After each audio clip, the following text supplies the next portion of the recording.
ओम जयंती मंगला काली भद्रकाली कपालिनी दुर्गा क्षमा शिवा धात्री स्वाहा स्वधा नमोस्तुते। या देवी सर्वभूतेषु बुद्धिरूपेण संस्थिता नमस्तस्यै नमस्तस्यै नमस्तस्यै नमो नमः। नमस्कार, स्वागत है आपका आचार्य वाणी में। मैं आचार्य डॉक्टर विक्रमादित्य आपके साथ हूँ। आज का विषय है मेष राशि वालों के लिए अप्रैल का आरंभ काल ग्रहों का किस प्रकार का योग बनाएगा। देखिए, मेष राशि वालों, आपकी राशि के दृष्टिकोण से एक बात समझ लें, आपकी 7.5 शुरू हो चुकी है और 7.5 का समय हमेशा थोड़ा सा कष्टकारी समय माना जाता है। अब बिल्कुल आरंभ काल है 7.5 का, और उसमें ग्रहों का योगायोग देखें तो आपके 12वें भाव, जुर्माने वाले भाव, हानि वाले भाव में 5 ग्रहों की युति बनकर तैयार है। और ये 5 ग्रहों की युति बड़ी विशेष तौर पर अजीब सा ग्रहों का योगायोग बनाकर तैयार हो रही है। जो अप्रैल के आरंभ काल में जिस प्रकार से बना हुआ है, महत्वाकांक्षा नुकसान दे सकती है। किसी भी काम को करने के लिए बहुत सारे लोग, कई बार जिंदगी है, उम्मीद लगा के रखते हैं। उम्मीदें बहुत हाई होती हैं और उम्मीद के चक्कर में व्यक्ति क्या होता है कि बहुत सारा चीज़ें दांव पे लगा देता है। क्योंकि इस वक्त देखिए, आपका सूर्य, शुक्र, बुध, शनि, राहु, ये समस्त ग्रह जो हैं वो एक तरह से 12वें भाव में, जुर्माने वाले भाव में एकत्र हैं। तो हम कहेंगे बड़ी सावधानी के साथ कार्य करने की। बृहस्पति पूरी तरह से जोर लगा रहे हैं इस वक्त आपको लाभ देने के लिए, और ऐसे में सूर्य वगैरह इत्यादि जो ग्रह हैं वो 12वें भाव में आकर महत्वाकांक्षा बहुत जल्दी बढ़ाते दिखाई दे रहे हैं। चाहे आप छोटे हैं, चाहे आप बड़े हैं, चाहे आप स्त्री हैं, चाहे पुरुष हैं। देखिए, महत्वाकांक्षा, आकांक्षा हर व्यक्ति के मन में होती है। सपना सबको ही दिखते हैं, लेकिन कई लोग ऐसे हो जाते हैं कि सपने पे दाव लगा देते हैं। यानी सोचा कि भैया इसमें लाभ होने वाले योग हैं, बिल्कुल लगा दो। बहुत सारे लोग तैयार होते हैं। इस कहा है ना पुराने वास्तविक तौर पे, हर शाख पर लुटेरा बैठा हुआ है। इस वक्त ग्रह आपके ऐसे चल रहे हैं। हर जगह कहीं ना कहीं व्यक्ति झांव लगाए बैठा हुआ है, दाव लगा ले बैठा हुआ है, और आपने गलती करी और फंस जाओगे। इस बात का ध्यान रखना। 7.5 का समय शुरू हो चुका है, तो ध्यान रखते हुए कार्य करने की ज़रूरत है। खासतौर पे अपनी महत्वाकांक्षा को, और लॉटरी लगाने वाली स्थिति कई बार मन में आ जाती है कि दाव खेल लें। दाव खेलने का समय नहीं है। इस बात का ध्यान रखते हुए काम करने की ज़रूरत है, बहुत विशेष तौर पर। तो बहुत सोच समझकर कार्य करने की ज़रूरत है। तो ऐसे में कहीं ना कहीं नुकसान होने के योग बनते दिखाई दे रहे हैं, और बहुत सारे मामलों में ध्यान रखना, मंगल भी परिवर्तन की तरफ जा रहे हैं। दूसरों को शिक्षा देने से पहले उस शिक्षा का अपने ऊपर इस्तेमाल करने की ज़रूरत है। आप बहुत ज़्यादा वक्ता रहेंगे इस समय पर, दूसरों को सुझाव देने वाले बहुत सारे रहेंगे, और साफ साफ बोलना, बिल्कुल ब्लंटली किसी चीज़ को बोल देना, बिल्कुल ऐसी कटाक्ष लैंग्वेज का उपयोग कर लेना आपके लिए भारी पड़ सकता है। मेष राशि वालों, ध्यान रखने की ज़रूरत है। बहुत सावधानी के साथ चलते हुए कार्य करेंगे तो अच्छा रहेगा। तो ग्रह योग इस प्रकार के हैं, सिलसिलेवार तरीके से भी समझ लो ग्रह के आपके लिए क्या खेल करने जा रहे हैं। यदि हम बात करें 1 अप्रैल की, 1 अप्रैल का दिन मंगलवार का दिन है, और आपकी राशि के दृष्टिकोण से सबसे महत्वपूर्ण दिन मानेंगे हम इसको, क्योंकि इस दिन चतुर्थी भी है और मंगलवार भी है, और मंगल परिवर्तन की तरफ बहुत जल्दी जाने वाले हैं। और ऐसे में मंगल का प्रभाव आपके लिए बहुत ज़्यादा जरूरी रहेगा। मंगल थोड़े नेगेटिव होंगे इन दिनों। जाकर ग्रह नक्षत्रों के दृष्टिकोण से ध्यान रखते हुए कार्य करने की ज़रूरत है। हिम्मत अच्छी है, लेकिन आपके लिए मंगल का जो अभी आने वाले 1.5 महीने का प्रभाव रहेगा, मंगल आपके चतुर्थ भाव में नीच के होकर जाने वाले हैं। ऐसे में उसको ठीक करने के लिए देव कृपा से दिन आ गया, बहुत बढ़िया। चतुर्थी और मंगलवार का योग बन रहा है। बहुत वर्षों बाद चैत्र के महीने में मंगल और चतुर्थी का योग बन रहा है, जिसको अंगारक योग बोला जाता है। कहा जाता है मंगल के तमाम नेगेटिव प्रभावों को दूर करने के लिए, यहाँ तक कि मंगल मांगलिक योग का भी निराकरण करने के लिए इस दिनों योग बनता है। तो ऐसे में कोशिश ये करें, हनुमान चालीसा का सुंदर पाठ करें, हनुमान जी को चोला चढ़ाएं, सुंदरकांड का पाठ करें, और इस उपाय को कर आप बहुत जल्दी परिवर्तन का लाभ ले सकते हैं इस मंगल के नेगेटिव प्रभाव को। ये दिन आपके लिए बहुत खास है। फिर पता नहीं कब बन के आएगा, करीब 8-10 महीने वेट करना पड़ेगा, और ऐसे में मंगल 1.5 महीने में खेल कर जाएगा, आपको अकेला कर जाएगा। बहुत सारी चीज़ों में आपके, जैसे कहा जाता है ना कि अब लोग आपको काट के अलग होने शुरू हो जाएंगे, कहेंगे भाई फालतू बात करेगा, हटा दो। ऐसी स्थिति आ सकती है। ऑफिस में बॉस से लड़ाई हो सकती है, घर में बच्चे आपके अगेंस्ट हो सकते हैं। ऐसा योग बनता दिखाई दे रहा है। तो इसलिए मंगल का नित्य प्रति, जब तक मंगल नेगेटिव रहे, मंगल आपके कमज़ोर अवस्था में रहे, तो आपको हम बताएंगे कब तक रहेगा, तो उसके लिए अलग से वीडियो बनाएंगे। लेकिन ध्यान करें, इस दिन से ये उपाय ज़रूर कर लीजिएगा। हनुमान जी को चोला चढ़ा दीजिएगा, बहुत ज़रूरी रहेगा। तो ग्रह नक्षत्रों के दृष्टिकोण से हिम्मत अच्छी, जैसा हमने कहा, साफ दिखा रहे हैं ग्रह, हिम्मत अच्छी है, चीज़ें आपको बहुत अच्छी समझ में आ रही हैं। लेकिन फिर भी शेयर इत्यादि में जो काम करने वाले लोग हैं, बच के काम करें। महत्वाकांक्षा बहुत ज़्यादा ना पालें। प्रैक्टिकल हवा में बैठकर नहीं, प्रैक्टिकल ज़मीन पर उतरते हुए कार्य करें, ज़मीन पर रहकर कार्य करना आपके लिए सबसे ज़्यादा ज़रूरी है, इस बात का ध्यान रखते हुए। चतुर्थी है, भगवती की उपासना का अवसर है। माँ भगवती कुष्मांडा की सुंदर आराधना करना कल्याणकारी रहेगा आपके लिए। 2 तारीख के दिन बात कर लेते हैं। बुधवार का अवसर, पंचमी तिथि विद्यमान है और ग्रह परिवर्तन की तरफ जा चुका है।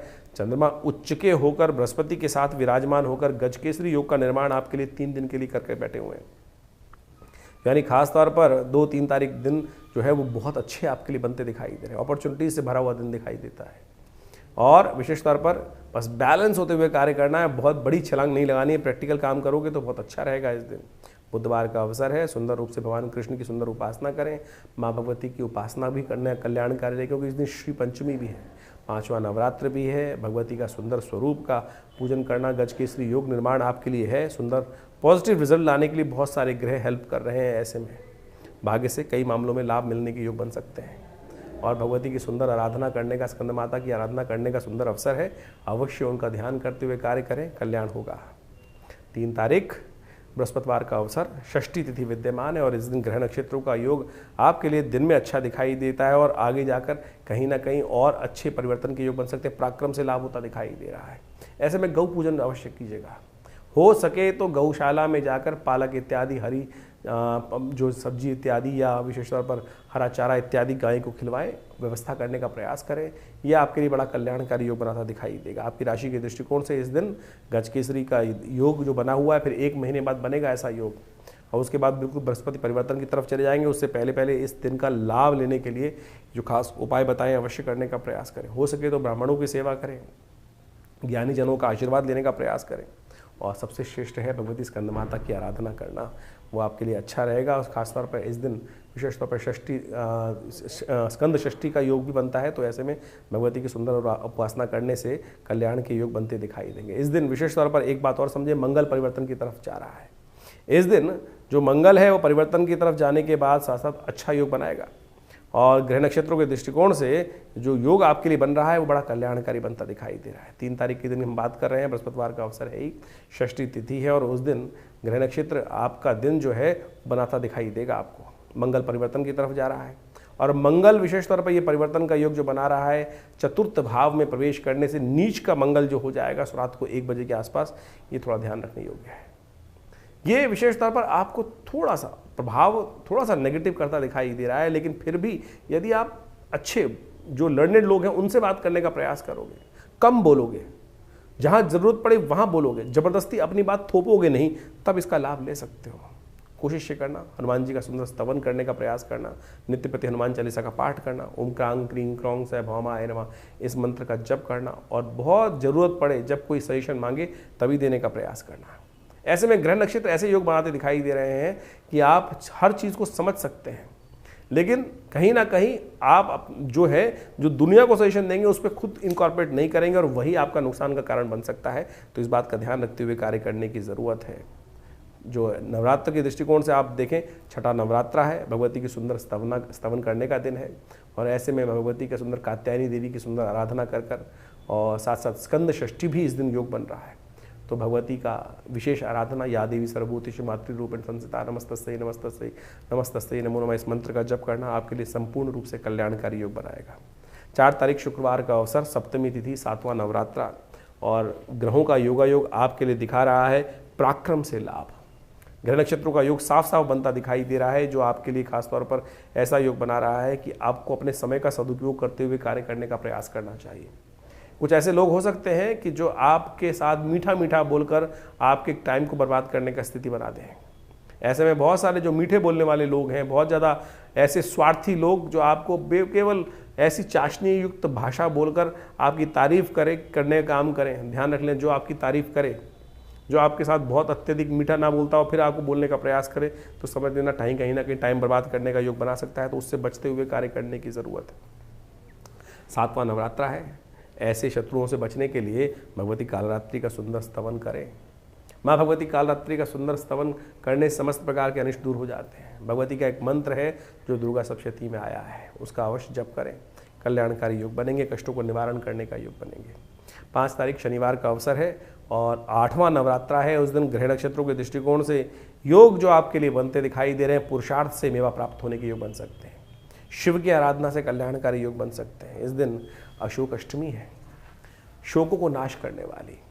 ये ग्रह नक्षत्रों के दृष्टिकोण से आपका जो आउट ऑफ द वे जाके लोगों के हेल्प करने का मन इन दिनों कर रहा है, वो कहीं ना कहीं आपके मन में शोक दे सकता है। कहीं ना कहीं आपकी सत्यनिष्ठा जो है आपके दिल पर चोट कर सकती है।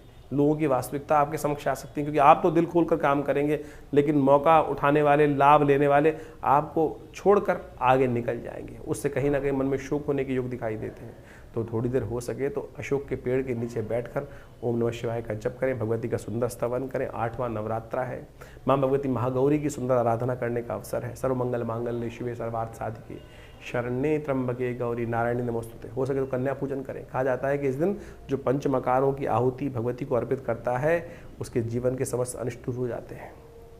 बात कर लेते हैं 6 तारीख, 6 रविवार का दिन है, 6 अप्रैल का। उस दिन नवमी तिथि विद्यमान है, महानवमी का योग है। ग्रह नक्षत्र परिवर्तन की तरफ जा रहे हैं और मंगल के साथ चंद्रमा युक्त होकर आपके चतुर्थ भाव में जो सुंदर योग बनाता दिखाई दे रहा है, ये ग्रह नक्षत्रों के दृष्टिकोण से थोड़ा सा आपके खर्चों पर भारी पड़ सकता है।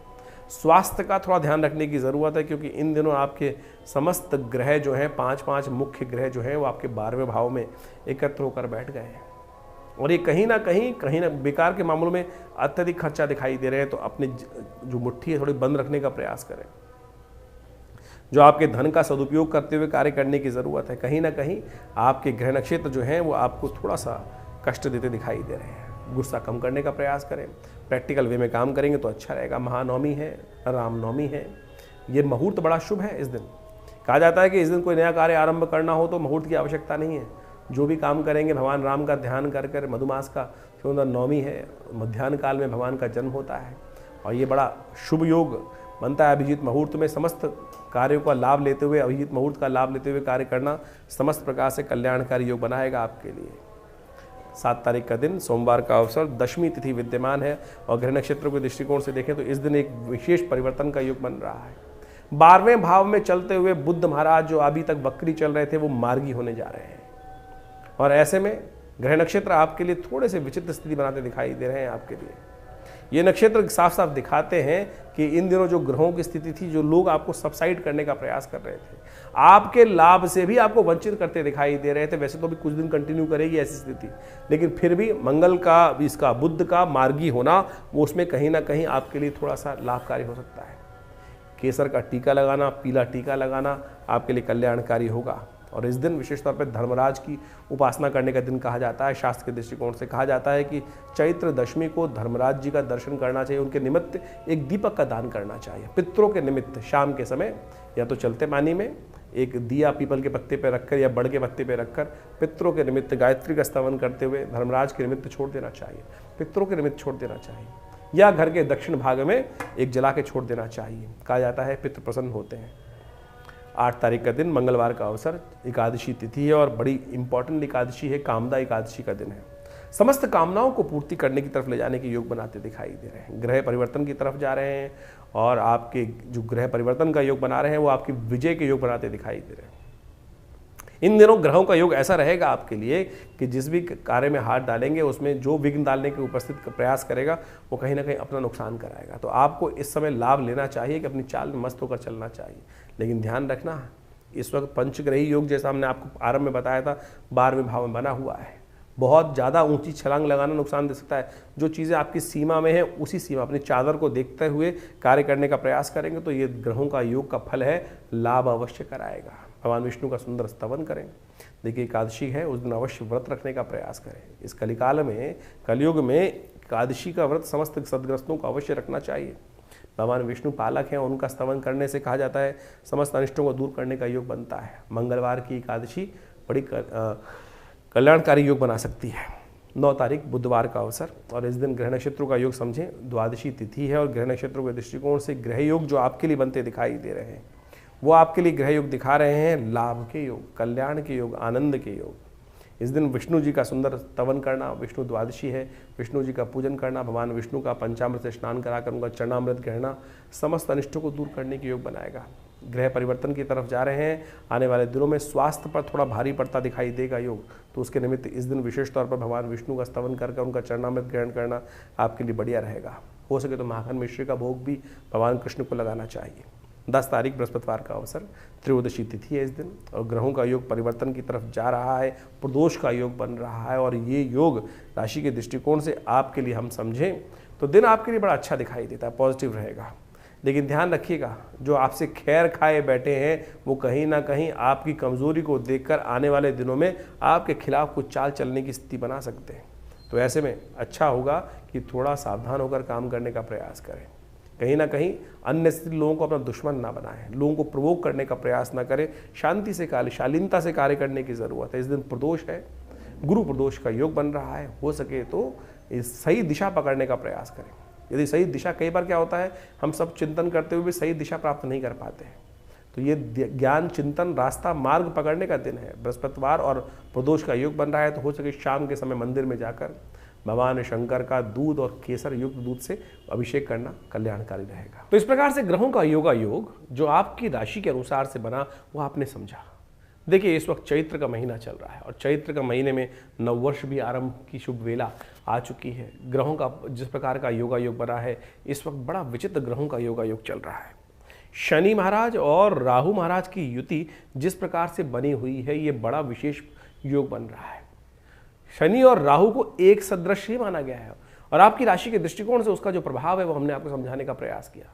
लेकिन इसके हिसाब से आपको समझना चाहिए कि जिस प्रकार से ग्रहों का विभिन्न प्रकार का योगा योग बना, 6 ग्रही योग एक साथ बन के चुका है और अभी 2-2 ग्रहण गए हैं और पृथ्वी पर इसका प्रभाव भी देखने को मिलेगा। ये जो 45-50 दिन का समय है, इन समस्त ग्रहों योगों के बाद से बड़ा सावधानी से चलने का है। मंगल का विशेष परिवर्तन जो इन दिनों चल रहा है, जो विशेष तौर पर बड़े क्षीण अवस्था में आ गए हैं, तो इसके कारण से ग्रहण नक्षत्रों के दृष्टिकोण से हमको हर चीज़ को बहुत सोच समझ के चलने का प्रयास करना चाहिए। ऐसे में विश्व में कहीं ना कहीं कोलाहल मचने के योग दिखाई देते हैं। तो ऐसे में प्राकृतिक आपदाओं के योग भी बनते हैं, क्योंकि जिस प्रकार से 2 ग्रहण एक साथ जाने के बाद, 6 ग्रही योग बनने के बाद, उसके बाद कम से कम 50 से 60 दिन का समय, 2 महीने तक का समय हमेशा कहा जाता है कि कुछ ना कुछ प्राकृतिक आपदाओं का योग बनाता है, कहीं ना कहीं कुछ ना कुछ अशांति का योग बनाता दिखाई देता है। वैसे संवत जो आरंभ हुआ है वो बड़ा कल्याणकारी है। सिद्धार्थ नाम का संवत हर जगह कहीं ना कहीं प्रॉस्पेरिटी की योग बनाता है, कहीं ना कहीं अच्छे योग बनाता है, अशुभता को दूर करता दिखाई दे रहा है। तो संवत तो बहुत शुभ दिखाई देता है, लेकिन जो ग्रहों का योगा योग था वो कहीं ना कहीं कष्ट के योग बना रहा है। तो आपके जीवन में उसका प्रभाव आपने समझा। तो ये ज्योतिष का जो प्रभाव है वास्तविक तौर पर हर चीज़ को बड़ी सूक्ष्म दृष्टिकोण से देखने का प्रयास किया जाना चाहिए। हम राशि के अनुसार से, अब बहुत सारे लोगों का प्रश्न कई बार आता है कि भाई जो हमने राशि के अनुसार से भविष्य बताया आपकी राशि के दृष्टिकोण से, क्या वो लग्न के हिसाब से भी देख सकते हैं? जी हाँ, लग्न के हिसाब से भी देखना चाहिए। ये विषय जन्मपत्री का है कि हम ज्योतिषीगण जब जन्मपत्री को देखें तो उसमें विचार अच्छे से करें कि व्यक्ति की जन्मपत्री में जो लग्न है वो ज़्यादा प्रभावी है या लग्न जो राशि है वो प्रभावी है। कई बार जन्मपत्री जब देखते हैं, विवेचना करते हैं, तो उसके अंदर जो लग्न है उससे प्रभाव आता ही नहीं है, क्योंकि जन्मपत्री ज्योतिष के अंतर्गत एक कुंडली नहीं बनती है, सहस्त्रों कुंडली बनती है। सहस्त्रों कुंडलियों के अंदर से किस कारण से कौन सा भविष्यफल देखने के लिए कौन सी चीज़ का उपयोग किया जाना चाहिए, वो एक बहुत गणित का सूक्ष्म योग के अनुसार से निर्धारित किया जाता है। उसके लिए तो पर्सनल कंसल्टेशन की आवश्यकता होती है। हम जनरली राशि को देखने के लिए सार्वभौमिक रूप से देख सकते हैं कि भाई ये राशि है और उसके अनुसार से गोचर के दृष्टिकोण से उसका प्रभाव समझ में आता है, लेकिन फिर भी बहुत सारी गणनाओं को समझने के लिए ज्योतिष को बहुत शांति के साथ अध्ययन करने की आवश्यकता है और फिर ज्योतिष का वास्तविक चमत्कार भी देखने को मिलता है। जीवन में क्या घट रहा है, कब घट रहा है, क्यों घट रहा है, किस कारण से घट रहा है, यदि कोई घटना घटी है तो उसका कोई ना कोई कारण होगा और उन चीज़ों को सही रूप से ज्योतिष विज्ञान को बहुत अच्छे समझकर जाना जा सकता है और उनमें परिवर्तन भी लाया जा सकता है। देखिए, शास्त्र के अंदर समझें कि आपका भाग्य जो बन रहा है वो कर्म के अनुसार से बन रहा है और शास्त्र कहता है अवश्यमेव भुक्तव्यम कृतं कर्म शुभाशुभम, कि हमारे जीवन में जो हमने कर्म किया है उसको भोग कर ही हम उसके कर्म को शांत कर सकते हैं, उसके प्रभाव को, फल को शांत कर सकते हैं। लेकिन उसके दुष्प्रभाव को, यदि कर्म कोई गलत कर्म हुआ है तो उसको ठीक करने के लिए शुभ कर्म कर कर हम अनिष्ट को दूर करने का योग बना सकते हैं। ये मंत्र जप, दान, पुण्य इत्यादि, इसीलिए तो शास्त्र में प्रमाणित कहा गया है कि भार कट जाता है, चाहे वो पूर्व जन्म कृत कर्म हो या इस जन्म के कृत कर्म हो। तो इसको प्रारब्ध बनता है कर्म के द्वारा ही और कर्म कर्म से ही कट सकता है, भोग के कट सकता है। तो इसलिए ये सिद्धांत समझ लें। बहुत सारे लोग कहते हैं कि जो हो गया, जो भविष्य निश्चित है, लेकिन भविष्य निश्चित है तो कर्म भी निश्चित है। जो आपका भाग्य बना है वो कर्म के अनुसार से बना है, तो आप उस दुष्कर्म को शुभ कर्म से काट सकते हैं और शुभ कर्म को दुष्कर्म से भी क्षय कर सकते हैं। तो समझे कि हमने बहुत बढ़िया शुभ कर्म करके आए, लेकिन सब कुछ बढ़िया था, बहुत बढ़िया समृद्धि के योग चल रहे थे, लेकिन कुछ अनिष्ट कर्म हुआ हाथ के द्वारा, मन के द्वारा, विचार के द्वारा, और उससे इतना बड़ा दुष्प्रभाव उत्पन्न हुआ कि हमारे पुण्य क्षय हो गए। तो वो भी तो कर्म का ही प्रभाव है। तो इसलिए शास्त्र की बात समझे और ज्योतिष के वैज्ञानिकता को समझने का हमें प्रयास करना चाहिए। जो ज्योतिष के दृष्टिकोण से हमें समझ में आ रहा है, हम वही आपको समझाने का प्रयास करते हैं। तो ये सब विज्ञान को बड़े शांति के साथ है। ज्योतिष कोई हास परिहास का विषय नहीं है। बहुत सारे लोग बड़े हास परिहास के साथ उपस्थित कर देते हैं चीज़ों को। आप समझेंगे, उसके अंदर गहरा उतरेंगे तो उसका लाभ अवश्य उठा सकते हैं। विज्ञान है, विज्ञान के द्वारा हर चीज़ को बहुत अच्छे से समझा जा सकता है। और हमारे ऋषि मुनियों ने जो खोज उपस्थित करी छोटी छोटी बातों से, आज की तारीख में लोगों को बहुत सारी क्या है कि काल गणना का ज्ञान नहीं होता है। अरे एक एक ज्योतिष के अंदर जो आप एक समझें कि गति, ग्रहों की गति को समझने की आवश्यकता है। अब सूर्य के हिसाब से राशि चलती है तो वो तो एक महीना रुकती है एक बार। सूर्य के हिसाब से यदि राशि देखें आपकी तो वो तो एक महीने के लिए एक राशि, जिसको ज़ोडिएक साइन बोला जाता है, तो एक महीने के लिए एक राशि में रहता है, यानी उस एक महीने में पैदा होने वाले सब व्यक्ति एक राशि में आ गए।